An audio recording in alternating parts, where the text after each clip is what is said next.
What is up, guys? I'm Doc Holiday. I'm joined by Machado here, and tonight on the Slightly Nocturnal show on the Saturday night, an odd night for us. We're going to talk about the NFL draft, the NBA playoffs, and some other good stuff. But mostly like a sports night tonight, because a lot of shit has happened. Today is April 28th, 2018. Again, welcome to the Slightly Nocturnal show. What's going on, Bo? Hey, what's good in the hood? Not much, man. It's been a long time since we've both been on camera. This feels good to be back. It's been a while. So yeah, I had to make a deal with the devil. If you notice, there's like a red Q here.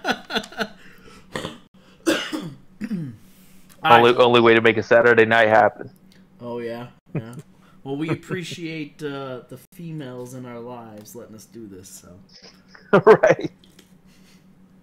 Yeah, I've got one now here. I live with one, so I'm in the same boat as Bo over here. Except I'm not married, so I'm not doing all that again. No. That's see, I'm still 1 for 1 on it, so that's right. I'm all right. You're doing better than me. So, anyways, if I were to end up out at this bat, then I probably would not do it again. What's on your shirt, man? The American flag with Under Armour. Oh shit! There you go. Nice. Yeah, I was at like a Myrtle Beach air show today, so I was being patriotic. Being patriotic. Way to go. Yep, on the old closed air base. So let's talk about the draft. Let's just get into it. So let's do it. Baker a Mayfield, 6-foot quarterback, #1 overall. A fucking little dude, little quarterback, right? Yeah. All right, so I guess they gotta hope that he's Drew Brees. Yeah. So take us through the draft. You're the guy on this, so do it. I'm the guy on it. Yeah. Oh, let's see. So Mayfield went 1, which was a surprise because everybody had Darnold going 1. Yeah, and he went 3, right? That was the deal. He did go 3. He did go 3 to the Jets. So Mayfield, according to Pro Football Focus, was far and away the best quarterback in the draft. So I guess the Cleveland Browns agree with that, and they, went ahead and got Baker Mayfield. My concern with Baker would be, he's a guy who always plays with a chip on his shoulder, and he was a walk-on at Texas Tech, left there after a year and walked on at Oklahoma, won a Heisman Trophy. But he is a little bit of a celebrity, and so you wonder how, when you get to the NFL and you make a whole lot of money, can you still keep the chip on your shoulder and work as hard as you did to get there? You know what I mean? Yeah, I do. I've listened to. So I recently just bought a new truck that does not have satellite radio, and so I've been listening to CBS radio a lot on the drive in and back and forth to work, and all those fucking dudes on that show. All those shows talk about how they want Baker Mayfield to keep that chip to a little bit, but not the whole thing. That he's going to need that for the first couple years he's in the NFL, to prove people that a little QB with not so big, I guess hand size is the other thing. Like, he doesn't have big hands. You always worry about fumbles, right? But, he had the same size hands throughout his entire career, and he hasn't fumbled significantly at a major D1 program. So I tend to think that's kind of overblown. Cinderella story guy right here, right? Like, he is always proven people fucking wrong. Yeah. I mean, he had, coming out of high school, he had, I think, Washington State and one other school were the only schools that offered him a scholarship. And he was going to go to one of them, and his dad said, you're better than that. You've been to some of these camps, and even though they underrated you, you outperformed some of the other guys there, and they just didn't. You weren't a name, so you didn't get that recognition. And his dad, because I've been reading some stories about him as a Broncos fan, the Broncos were supposedly heavily in on him throughout the draft process. So I read a lot about him, and his dad told him no, he couldn't go to those 2 schools that had offered him a scholarship. That he needed to pick a school that he wanted to go to and go there and walk on and become the quarterback. And he did that, and he did it at Texas Tech first, and then he did it at Oklahoma. And he was significantly the best quarterback in like college football history the last 2 seasons, like far and away as far as setting like the all-time quarterback rating and touchdowns, interceptions, and things like that. So, you know, he's had a hell of a college career. You just always wonder, can you bring that in and put it into the professional world? Right, right. That's odd that is like. So I guess I can Besides, see that. throughout this time, Your dad, you know, your dad pushed you to do some shit like that. So, I guess I don't know. Like, is his dad trying to live vicariously through him, or what? Either way, like Baker Mayfield proved everybody, you know, he's a very, very talented individual. He won a Heisman Trophy. Mm-hmm. That's nothing to fluff at, you know. Like, you know, he's a good. I don't like that he played for fucking Oklahoma, but you know, he's a very talented individual, and really, I hope he does really well in the NFL. I think the NFL is more geared towards his type of attitude. What do you think about that? Maybe, I don't know. Normally, the quarterbacks aren't normally guys like that, though. Right. That's normally like your wide receivers, maybe the cornerback, like the Deion Sanders personalities. I don't know. Normally, if you look at quarterbacks in the NFL, there aren't a lot of quarterbacks that act like him. The quarterback's normally like the CEO. You know what I mean? Right. Now, that doesn't mean that he still can't be successful. No, I agree. I've noticed lately, though, like the last probably 5 to 10 years, quarterbacks that are very successful in the NFL are very, very humble, and that would be to include Tom Brady. They always talk about this is a very, you know, they don't seem to be loose cannons, kind of how I think Baker Mayfield is. Like, Baker Mayfield reminds me of a more talented version of the kid that came out of Texas A&M the other day. Yeah, Johnny Manziel, right? Yeah, Manziel. Like, he seems like he's slightly more talented than Manziel, but he's a loose cannon like Manziel. Like, I'm just waiting for me to wake up one morning and see that Baker Mayfield's been arrested with, you know, hookers and cocaine. Well, see, that's the thing. He had the issue where he did get, you know, he had that drunken issue with the police, and he tried to run away and got tackled by him. I don't know if you saw that video. Yes. But really, supposedly, that's like a singular incident. There's nothing to say that even though he's real outspoken and does kind of some flamboyant things, that he lives a party lifestyle. Supposedly, he's super dedicated to football and to the playbook. And according to most GMs who he interviewed with, he was very impressive as far as his ability to memorize the playbook in a short period of time and go up on the board. Well, good. Manziel, that wasn't true about, because Manziel was already kind of a well-to-do kid who was a celebrity and hanging out with LeBron and other celebrities before he was ever taking a snap in the NFL. Talk about so there is a little difference, nowhere, right? Like, every year you hear. Well, he's trying again, man. He's trying again. Yeah. You know, he's trying to get back to the NFL. And he needs to. He's very talented. I think he has a spot in the NFL. He just needs to find the right team and the right fit for that. Well, yeah. I mean, you don't get picked in the first round if you don't have some ability. Right. So he obviously had some ability. The thing is, he also liked white powder, sometimes called cocaine, and liked to party. And, you know, those don't go hand in hand with being an NFL quarterback in the 2000 and, you know, teens. Right. It's and that's another thing I want to talk about tonight. I want to talk about if you think. So we've had 3 quarterbacks, really good or 2 really good quarterbacks, and they've just kind of fizzled out to nothing. Manziel being one, and Tebow being the other. I don't want to hear this bullshit about, you know, people when you say Tebow he played in a playoff game. Like, okay. Like, but then he's gone. He's playing baseball now, you know? Like, he's a great QB. What the fuck happened? The issue with Tebow was, one, he had that celebrity thing going on. And I think that not everybody appreciates that. And I think the other side of the Tim Tebow story is he's what's typically called a gamer by anybody who's into sports, you know. So when the lights come on, he performs. Right. But he's inaccurate in practice. So at the professional level, if you can't practice at a high level, you can't keep your job. And that seemed to be kind of the issue in Denver is they said, hey, here's a guy, you know, the lights come on, he can help us win games. But all week long, he's throwing the ball in the dirt. He's missing his receivers. So now receivers' routes aren't accurate. You know, how does everybody get better if you can't practice? Fair enough.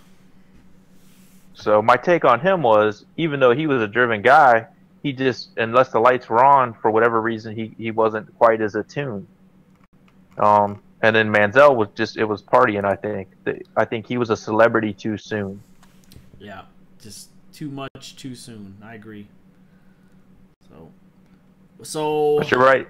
Both first-round picks didn't pan out. And I think, you know, all week long, that's what, you know, as a GM, that's what you have to think about. You know, like, here comes this other Tim Tebow, this other Johnny Mans. Is this going to be another one?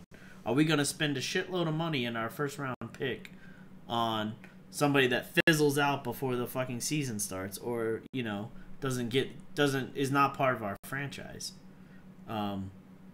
So I understand that apprehension. I do. I get that. Yeah, I think he was able to convince them that's not the case, though. I think so too. And that's how he was able to go number one. You know, initially they thought he might be a late first rounder when the whole draft process started. Right. I heard as late as like number 9. You know, I heard that because I was thinking that there was talk of Miami wanting him, and and I know that Gruden talked to him, and I think the Raiders didn't pick till 15 or something like that. Well, they wouldn't have taken him because Carr's still so young, but the Dolphins were 11, right? And I mean that's probably where he might have fallen to. But you know, you look at Lamar Jackson, who was also a Heisman Trophy winning quarterback who came out that people question his accuracy and some other things, and he didn't go till 32 when the Ravens traded back into the first to get him. Yeah. Yeah. So, and that's interesting to me because Lamar Jackson basically is like a taller version of Michael Vick. You know, and Michael Vick was the number 1 overall pick once upon a time. Mm-hmm. And, you know, to Vick's credit, he was a good QB until he, you know, got in all that shitload of trouble. So, his extracurricular activities were his undoing. So, right. So, even after he came back, though, he had a couple solid years for Philadelphia. I agree. He was a good QB. He was as a football talent person, yes, he's an awesome QB. Probably worth every dime they paid him. Atlanta made it to the playoffs several times, right? With Vic. Yeah. So, I think Lamar Jackson is going to be a steal for the Ravens. I see the Ravens back in the playoffs. So, they made the playoffs this year, right? I think so. No, I think they missed the playoffs this year. Oh, did they? Yeah. So they're in a tough division. That AFC North, those guys all beat each other up. That's right. Fucking the Pats, right?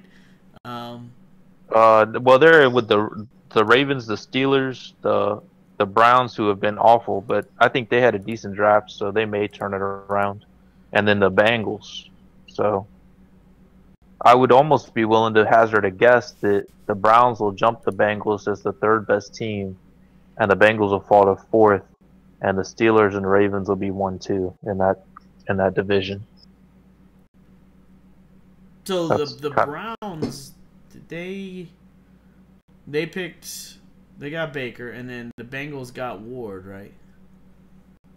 No, he's a Brown too. They took him over 4. 1 and 4. Yeah, the Browns picked 1 and 4.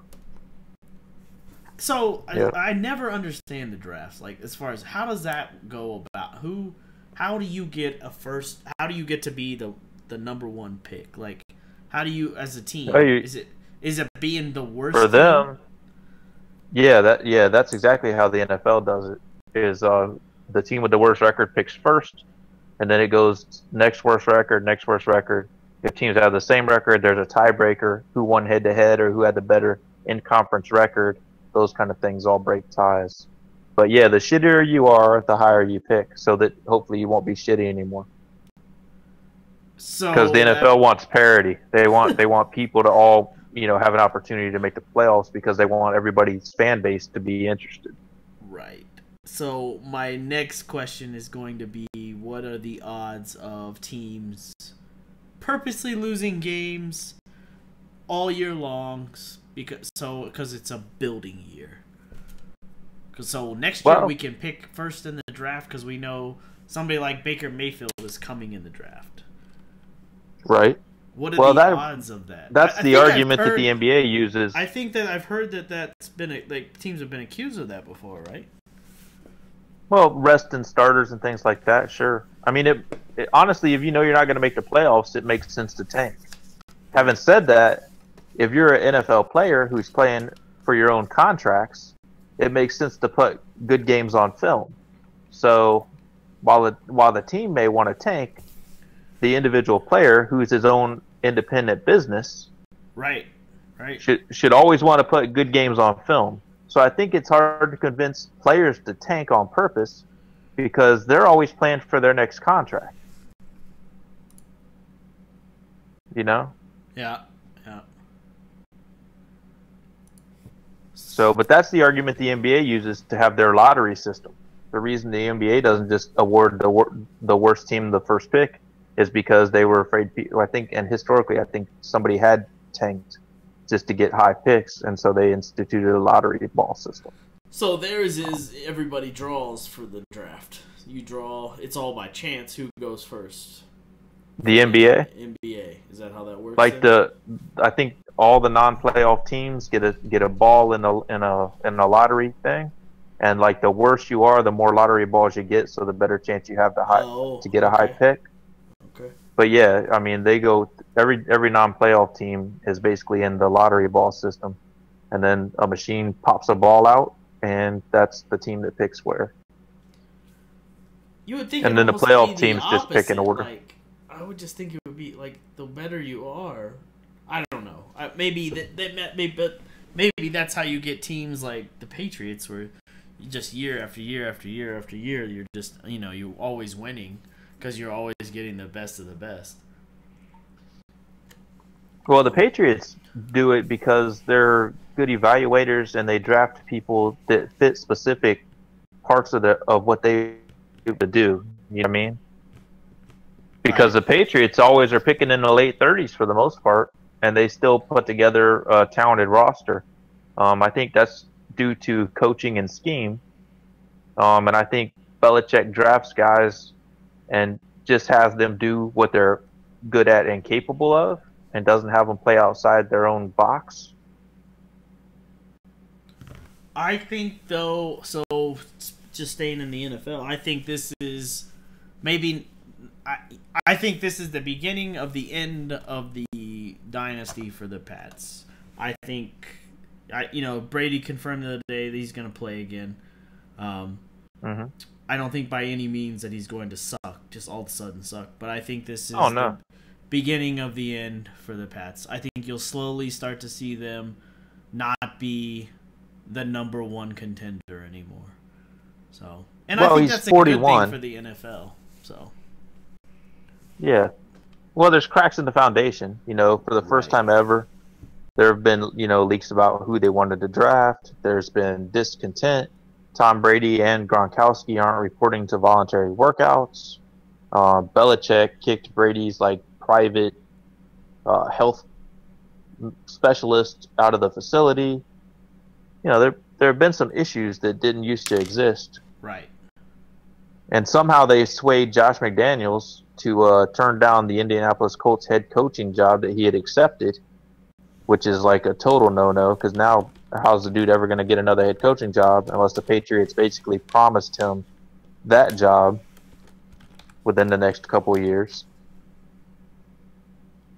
But that bigger guy left. Matt Patricia, he left. He went somewhere else. Patricia, right? The D coordinator, is the Detroit Lions' new head coach. Right, that's right. So McDaniels didn't leave. No, he accepted the job, and it was announced, and then he backed out of the job that he had accepted. Yeah, he left the Colts high and dry, man. That's why I said I mean, Jesus, something obviously was promised career him. is fucking over. If Right. if he ever leaves the Pats, it's over. Like, you can't do that kind of shit. No, right. Yeah, it's just bad business. And that's why I said basically you have to assume that he was promised something to convince him to stay. Because he had already officially been announced as the head coach of the Indianapolis Colts. And then he called them and backed out of the job. Like the day before he was supposed to have a press conference.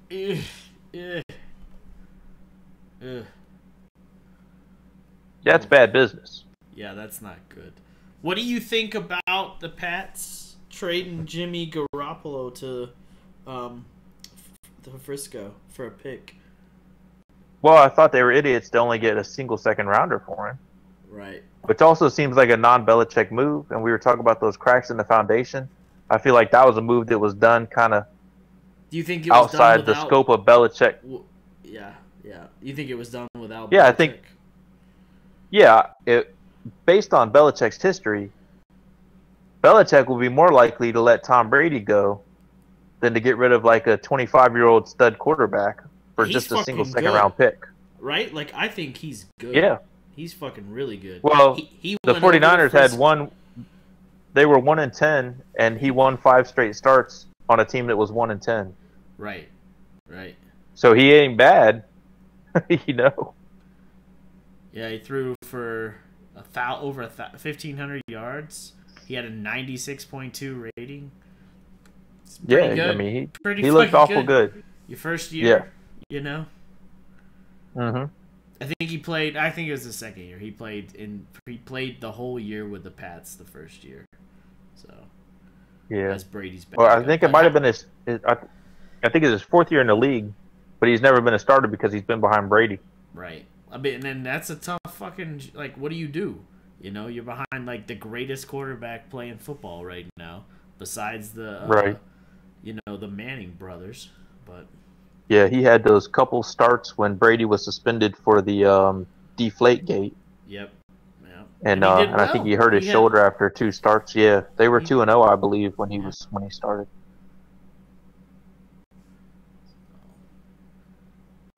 So Bill Belichick scraps pick acquired for Jimmy into parts. So he dismantled that shit. Yeah. Mm-hmm. I think you'll see.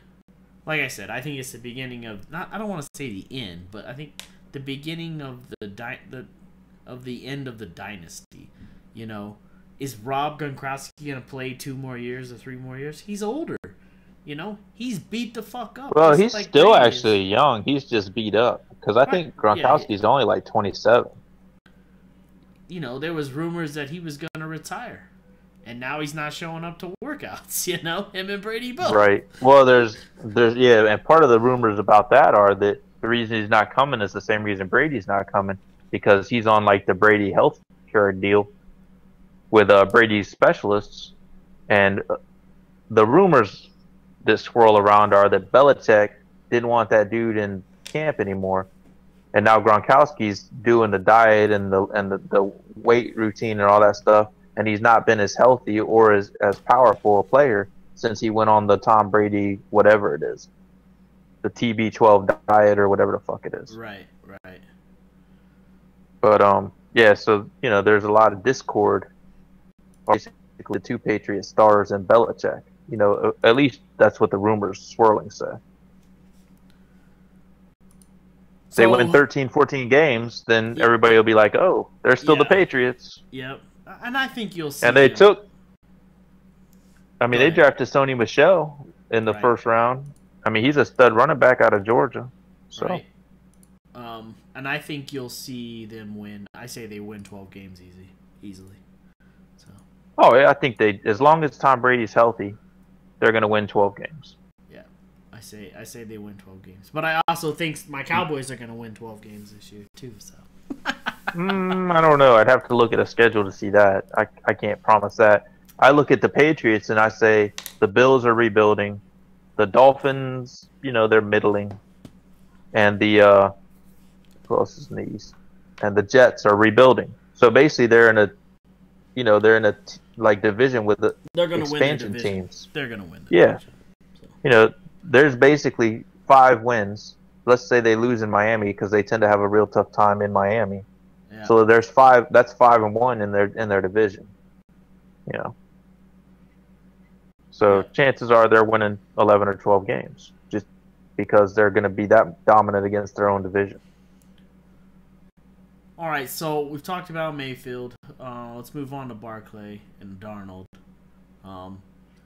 So, actually, let's talk about Ward because we're talking about the Browns right now. Right. So Ward went 4th. What do you think about that? Barkley was 2 to the Giants. Right, and Darnold went to the Jets. I thought that was early for Ward, but as a Broncos fan, so yeah, but okay. Yeah, so some people had him going 5 to the Broncos, which I didn't want. So I was happy to see him go at 4 because then Bradley Chubb fell to 5, and I think he's the best pass rusher in the draft. So you put him opposite of Von Miller, and that's good for my Broncos. Ward, I think he's got great agility and straight line speed, but he's 5'10", 180 pounds. That's what that's I not was a real worried big about guy. Him getting. He's a little dude, right? I mean, it's time to put on some weight. You're playing with some grown ass men. So, like most NFL receivers are running 6 foot, 200 plus pounds, and I know he plays against big guys in college and was successful, but the NFL is a whole different animal. So, can he stay healthy against those guys? Can he put weight on and retain the speed and agility? All those kind of things become questions for me. Right. So I just thought it was kind of early to take him. Now, most people say he was the best cornerback in the draft. Cornerback is a premier position. So, I mean, the argument can be made he makes sense for the Browns because they needed a shutdown corner. Now, if he never develops into a shutdown corner and Bradley Chubb becomes an all-pro pass rusher, then people are going to look at the Browns and say, what the fuck were they thinking? Right. I think Chubb will make a good addition to the Broncos, so I think it was good. Yeah, I like that pick a lot. We skipped over Barkley. I know we talked about him before we were on the show. Right. But that dude's an animal. 6 foot, 230 pounds, 4'4", 40, 28 bench presses at 225, like a 40-inch vertical leap, like hurdling people in college, catching the football well. So he's everything you would look for in like a generational running back. Having said that, I mean, I don't know that he's that much better than Sony Michel out of Georgia or Nick Chubb out of Georgia, or Royce Freeman, who the Broncos got in the 3rd round.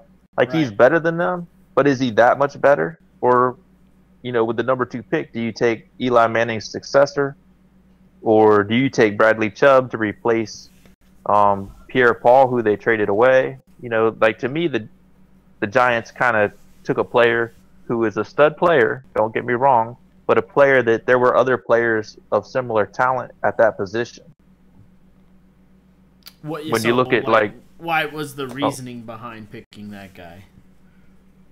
From everything that I have read, they believe Manning has 3 more years at a high level of play in him, which doesn't match what he's done because he's actually gotten worse the last couple of years. Right. But you can blame, I guess, the offensive line play maybe, and the fact that there was no running game. This is the team that benched Manning last year, right? I mean, well, different coach and different GM. Fair enough, but I mean, still, like, this is the team that did this, so. Yeah. Yeah. Well, and I think most people would say that was just a butthole move and was needlessly made because he was down every single. I think they were down 5 receivers. They had no real running game. So to blame Eli Manning for the fact that they weren't winning games was kind of scapegoating. And essentially the coach trying to save his job, which obviously in the end it cost him his job. I definitely think that guy and the GM took a fucking a long walk off a short bridge because of them benching Eli Manning. I totally think that. That was the icing on the cake for boom, you're done. So, yeah. It'd be like if this year the Pats lost all their games and Tom Brady still threw for 2,000 yards and you want to get rid of him. And you're going to say it's his fault that we lost all these games. What? No, it's not, So. Right. Well, another way to look at it would be like Ben Roethlisberger and the Steelers. Let's say they have a god awful year. All of his wide receivers get hurt. One of which they traded away to the Raiders during the draft. Yep. Today for a third-round pick. But let's just say Juju Smith gets hurt, Antonio Brown gets hurt, James Washington, who they took out of Oklahoma State, gets hurt. So he's down all his receivers, and Le'Veon Bell holds out because they don't pay him $15 million a year. We're just hypothesizing here, which is ridiculous money for a running back. He's out of his fucking mind. But let's just say all that happens, like minimal talent around him, and they're not winning football games. And then all of a sudden you're going to say, well, if Big Ben just played better, we'd be winning these football games. Well, no, you wouldn't, motherfucker. Exactly. Because all those receivers are gone and your running back's not there. So how no quarterback wins like that unless it's Michael Vick and maybe, Lamar Jackson in this year's draft, where he can run for the touchdowns and throw for some touchdowns to some yahoos who, nobody knows. What's the guy in Carolina? Carolina's Oh, yeah, Cam Newton. Right, Superman. Newton. Fucking goddamn right. You know what? I expect big things out of Cam Newton this year. So this is his 4th year in the pros, I think. 4th or 5th year. Oh, I think he's like 6th now. Maybe so, maybe. But he did really well last year. And, I really want to see him go to another team. I want to see him go play for, Jacksonville or Tampa Bay. Cam Newton's never leaving the Panthers. Yeah, you don't think so? You think he's there for he's their franchise quarterback forever? Yes. Yeah, you think so? Yeah. Fuck. I would love to see him go play somewhere else. Why? I just think he could if him and Gruden could get together in the Raiders, man, I think the Raiders win Super Bowls again that way. First of all, fuck the Raiders and Gruden and winning Super Bowls. As a Broncos fan, I don't want any of that. So I'm not down for any of that. I am. Now, secondly, I think the Panthers would be nuts to ever move off of Cam Newton. I agree. Because how would they ever get equal value for it? Right. I agree. You know what I mean? So, basically, I just can't see that happening. And then the Raiders, they've got Derek Carr. I know he had a down year last year, but the year before he had a all-pro season, and they went 12-4. Right. So, I think I like the Raiders, and I'm especially excited that Gruden is going back to the Raiders. So I expect good things out of them. So Chubb went to Denver. You like that pick? You're a Denver fan. Yep. Then Nelson went to the Colts. He came out of Notre Dame, right? And I was glad that the Broncos didn't take him. He's supposed to be the superstar guard, and he might be a superstar guard, but tell me a single game that's truly influenced by having a superstar offensive guard on your team. I agree. How many more games do you win because of that? Mm-hmm. Yeah. Literally, he does not move the gauge. You know what I mean? And that's nothing against him. He might be the greatest guard that's ever played the position, and they might erect a statue of him and everything else. But the Colts won't win one more game because they signed or drafted Nelson in the first round. Right. He doesn't score touchdowns, he doesn't sack quarterbacks, and he doesn't prevent touchdowns.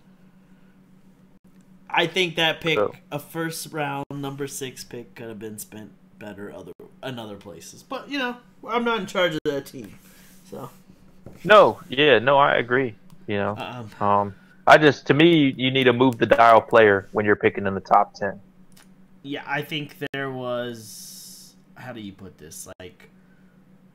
In a bucket full of T-bone steaks, and you pulled out the potatoes, and you have the pick, potatoes are great, but let's fucking get the T-bones while they're there before they disappear. Yeah. So. I don't believe that he's gonna, as special as he is, I don't believe he's gonna be that much more influential of a player than Will Hernandez will be, who the Giants took with the 34th pick. Right. You know what I mean? Yeah. So, to me, if you take a guy at 6 and the guy who you took at 34 is going to be equally as important on a team, then you took the wrong guy at 6. Yeah, Absolutely. Having said that, God bless you, Quentin Nelson. Hope you're good, buddy. Hope you're a good player. The next person that we're going to talk about for number 7 that the Bills got, this to me is the most interesting guy in the draft. I'm not surprised that he didn't go higher, but I'm super excited to watch this guy play in the pros. You know, he didn't come from a crazy strong conference playing in college. He didn't have the greatest accuracy. And really, you can honestly say that he wasn't, like, tested real well, you know, at the, like, high collegiate level. Well, the issue was that he didn't dominate the higher level competition. And that's the big criticism of him. Having said that, Mel Kiper compared him to Matthew Stafford, who went number 1 overall and has a very similar arm. And actually in college at Georgia, Stafford actually had very similar accuracy. I think he was only like a 50-some% passer. One of the issues is, and I was listening to some guys talk during the draft about Josh Allen, he didn't really throw bubble screens. He played in bad weather. He had lower caliber talent around him. So, you know, maybe if he'd have thrown 2 bubble screens a game, he's a 60% passer because both of those bubble screens get caught. If he's a 60% passer because he threw 2 bubble screens, does that really make him better as a pro potentially? Yeah, fair enough. You know, like to me that's a goofy ass argument. Like I kind of agree with Mel Kiper. You know, he's pretty similar to Matthew Stafford, even though he played in a lower level conference. But his arm talent and those things are pretty similar to Stafford's. So there's no reason to believe that he won't be at the NFL with better coaching and better talent around him and be one hell of a football player. So we got a couple things. Belichick will never let Tom Brady go. Yeah, probably not. Jackie Moon says that give Brady a walker with tennis ball. He will play in Super Bowl 100. Yeah, then that may be true. That may be true. Although I would argue that Belichick would be willing to let Brady go, as he's been willing to let anybody else go, if he has a better player there, which is the reason I think they moved on from Garoppolo. Yeah, fair enough. But you know, I think that Brady is so beloved in New England, not necessarily by Belichick, but by the owner, Robert Kraft, that he certainly won't ever be going anywhere until he's ready to. But I would say that's more a Kraft thing than it is a Belichick thing. Because Belichick has always cut bait. I say Kraft lets Brady play until Brady says he's done. That's what I think so too. But I don't think Belichick would. I'm right. I agree with that. 100% I agree with Belichick will be the one being like, fuck this guy. Belichick will be like, time to cut bait. That's right. Let's let him go. And my examples are Super Bowls. Willie McGinnis, Ty Law. I mean, you can go through Pro Bowl Hall of Fame type of players that were in New England that Belichick let go. You know, he's just the guy that does that. He's like, I see them getting near the end, and rather than overpay them and have their performance dip, I'm going to let them go and replace them for less money and equal performance. So I think Kraft, though, loves Tom, and I don't blame him because Tom's been awesome. So Kraft, I think, Super Bowls, would keep Tom there. Yeah, and he's just an awesome guy. You know, like him as a person or whatever or not, man, he was a 6th-round pick who's managed to become super successful and keep that chip on his shoulder and bust his ass and work hard. Right. You know, so I think that's something that people should respect, whether they like the guy or not. I personally do like him. I was hoping they'd let him go and he'd become a Bronco a couple years ago, but oh my goodness. So, but yeah, Tom's definitely terrific. That's all the good things I'll say about the Patriots. So.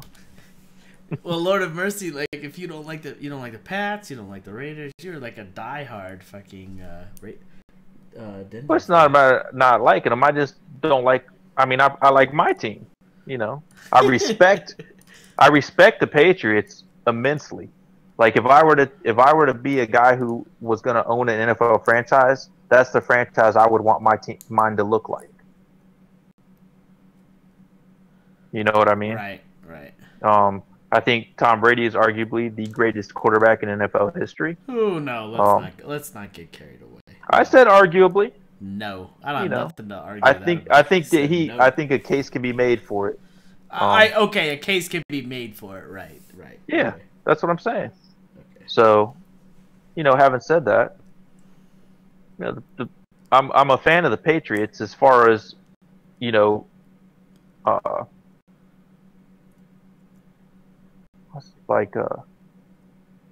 know, like I admire them. You know what I mean? Like I'm a Chicago Bulls fan, but I admire the San Antonio Spurs. What the? Because of the way they go about their business. Because the way they go about their business, man. Maybe when they were playing when what's his face when the Bulls broke up and Rodman was playing for the Blazers and Grant Hill was playing. What didn't Grant Hill play for? Oh, Pippen went to the Blazers. Oh, is that who it was? Where yeah. Rodman went somewhere. But didn't Rodman go? Rodman played on the Spurs, man. Spurs, yeah, he went to the Spurs. Right. Okay, that's what it was. Yeah. Yeah, he used to take his shoes off and shit every time he came off the court. Yeah. He must have needed some better shoes. Rodman is just a different kind of person, though. Before I want to talk about the NBA. We got about 20 minutes left, but let's finish off with the draft and then we'll get started on the NBA. So, any other significant picks you want to talk about in the draft? First, second, third, or fourth round? Were you surprised by anybody? Oh well, I was surprised that McGlinchey, the tackle from Notre Dame, went in the top 10 to San Francisco, because initially all the mocks had tackles going in the late teens and early 20s. So that kind of surprised me. I thought the 49ers maybe should have moved down and then tried to get him. I was surprised that Josh Rosen didn't go earlier in the first round. The millennial thing scared people off, right? I'm glad to see him go. I think the Cardinals is a great team for him, but I think that I want to see him go to the Jets. That's who I wanted him to see. But it's not gonna happen. He could turn out to be the best quarterback of that whole draft. I think he is. I think Josh Rosen is the golden goose of the fucking QBs in the first round. I think he is. That's just my opinion. I want Josh Allen to be very successful, but I think Josh Rosen's better. So, well, by tape, he is right now. With Allen, you're drafted ceiling. You're saying that this guy looks like he could be the best. That's come out and maybe one of the best ever. With Rosen, he's a beautiful thrower. He throws guys open. He can read all parts of the field, so you don't have to worry about trimming down the playbook. I think he has great vision. So he's got awesome pocket awareness. He was his footwork is basically perfection because he had been a superstar tennis player. Right. That's why you like him, because he's a fucking tennis player. But his nickname going to UCLA was the Chosen One. Yes. So, obviously, he's had a lot of hype around him. I like him because his freshman year, he had the audacity to put a hot tub in his dorm room. That alone. Want to be comfortable. Motherfuckers just want to be comfortable, goddamn it. So. Hey, man, after a tough day of practice, that's right. you need something like a hot tub in your dorm room. Right. That's right. So, but I'll tell you, his ex-coach, Jim Mora Jr., did not do him any favors by saying that Darnold was a better pick to be number one, and that Rosen say that? Rosen say that shit, though? Needed to constantly be challenged. Why is former head coach of the guy outside of maybe he felt salty and felt like Rosen didn't perform well enough and that's why he lost his job, although the numbers say Rosen performed as well as could be expected.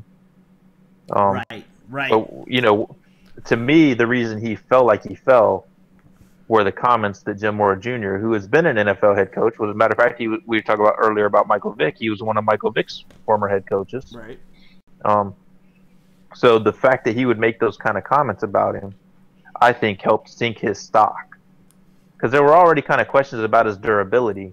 And so now they say not only is he maybe not durable to hold up in the NFL game, but now maybe he's a little more of a head case than we realize. You know? And now all his teammates defended him.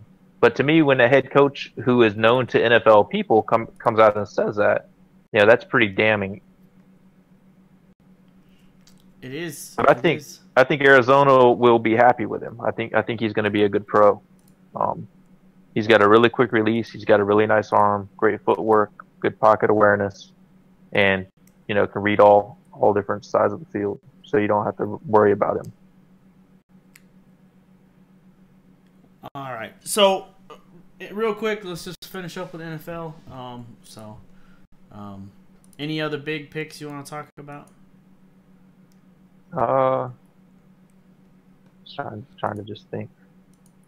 The coolest pick of the day today was Shaquem Griffin getting drafted by the Seahawks, where he's going to play with his twin brother. Right, I did hear about that. Yeah. Now the draft is not over though, right? There's 5, 6, and 7. No, it's over now. That happened today. Okay. Yeah, that ended today. Yeah. Okay. So, and I think Shaquem Griffin went in the 5th round. I know the Seahawks took him. So to play with his twin brother, like they were able to play together in college prior years, is pretty cool. And to be a one-handed football player and make it to the NFL says something about the guy and his character and work ethic and things, I think, just in general. Absolutely about the work ethic for sure. Yeah, because he tackles better than a lot of two-handed guys. Yeah. Then the Eagles picked up some rugby player, right? That had no regular like American football. Oh yeah, I don't remember that gentleman's name, but I believe that you are correct. They did pick up a rugby guy. So, okay, so let's jump into the NBA because we got about 10 minutes left now. The Celtics just won against the Bucks, 112-96, so they're going on to the second round. I like the Celtics. I think the Bucks had every opportunity to fucking wrap up that series. A couple games. To be honest with you, considering Gordon Hayward got hurt in the first game of the season and Kyrie Irving's been out with a knee, the Bucks probably should have knocked the Celtics off. Right. Kyrie will be back though before the season's out. So. I thought I heard that they were just putting him. I thought he was done. I don't think he'll be back this year. Okay. Yeah, I think he's done for this year. So, to me, the Celtics without Kyrie or Gordon Hayward aren't going to make a lot of hay. I mean, they got by the Bucks. I don't see them winning another series. And to me, it's good coaching. They got them by the Bucks. You basically lose your 2 all-star players. That's an awful lot to overcome. And then the only other game that's going on tonight is the West semifinals start tonight between the Pelicans and the Warriors. And even though Steph is not playing, he'll probably play in the next game or maybe in Game 3. But I still say the Warriors are going to wrap this one up. The Pelicans are a great team, but they're just not on the level with the Warriors. So. I agree though. The Pelicans are tough, and they were way better in the first round, I think, than anybody anticipated they were going to be. I agree. But they're also young. They're not really battle-tested. I don't think Nikola Mirotic is going to have the kind of series against the Warriors that he was able to have in the first round. And without him performing at the level he did, they wouldn't have been able to go through the first round like that. So, I think the Warriors are a battle-tested team, and they can beat the Pelicans. To me, even if Curry waited till Game 4 or 5 or even sat out the series to get healthy for the next round, like the next series, I think they're capable of winning.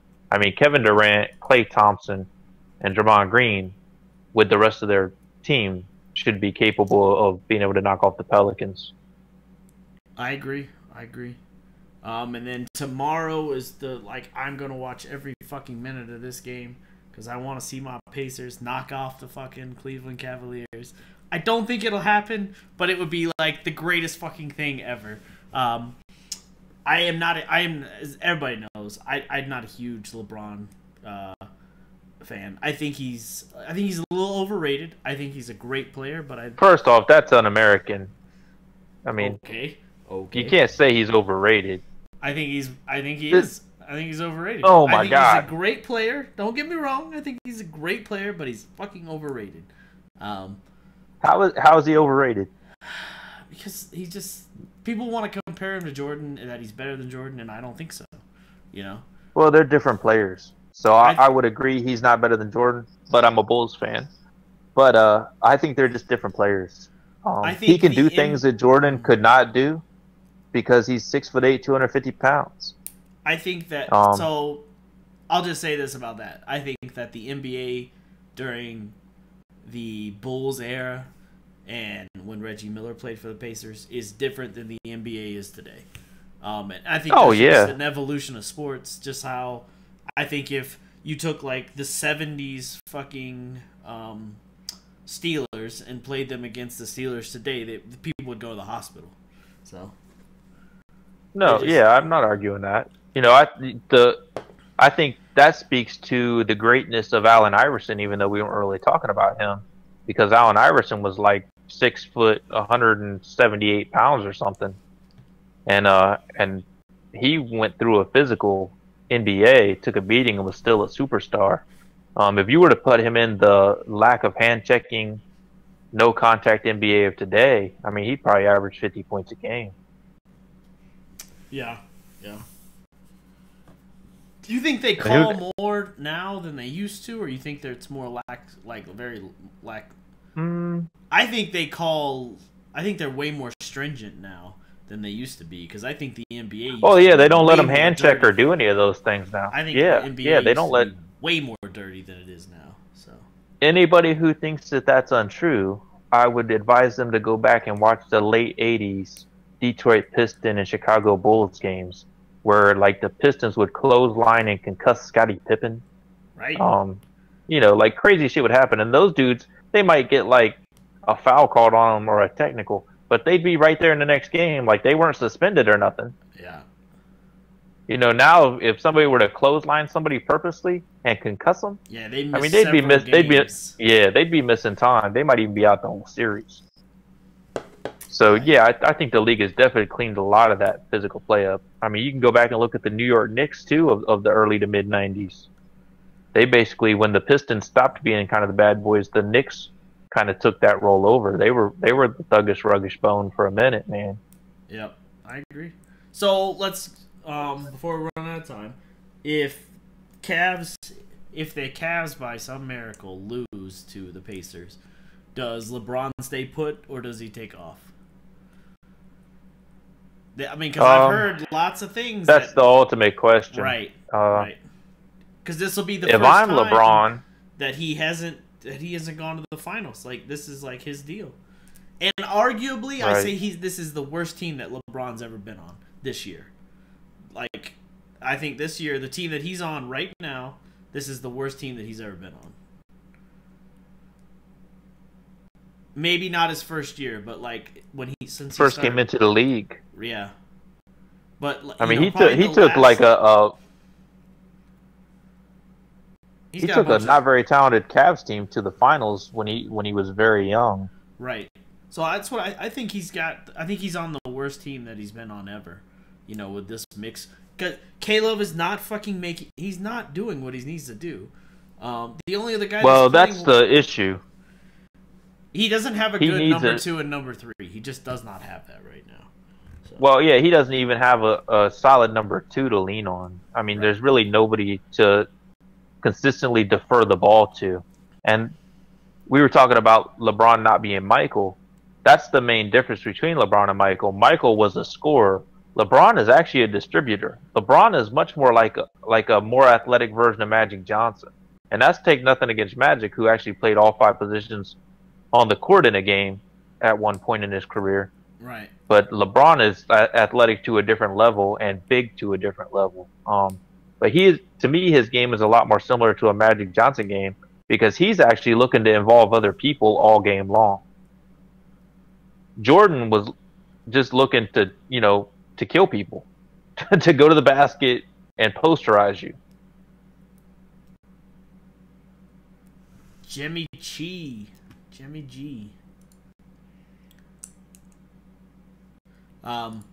Yeah, so I like. What about LeBron going to the Lakers? You heard about that? That's a big rumor because supposedly they can bring someone else in, but I'm not sure what other star they can bring in with him. Right. Who do you think it is? Because I don't know. You think it's Harden, or do you think it's like no, Paul Harden's Pierce? not leaving Houston. You think it's Paul Pierce? You mean Paul George? Yeah, Paul. Yeah, that's yeah. Well, initially, that was the big rumors that Paul George would go there, and he'd be a good number 2 to LeBron because that's what Paul George really is. That would be like the Lakers might be back in the mix of things, you know. Right, with those young guys and those 2 additions. Lakers uniform, though, gotta be weird to see him. So, but the rumor is Paul George is staying in Oklahoma City. So if they can't get Paul George, who are they going to get?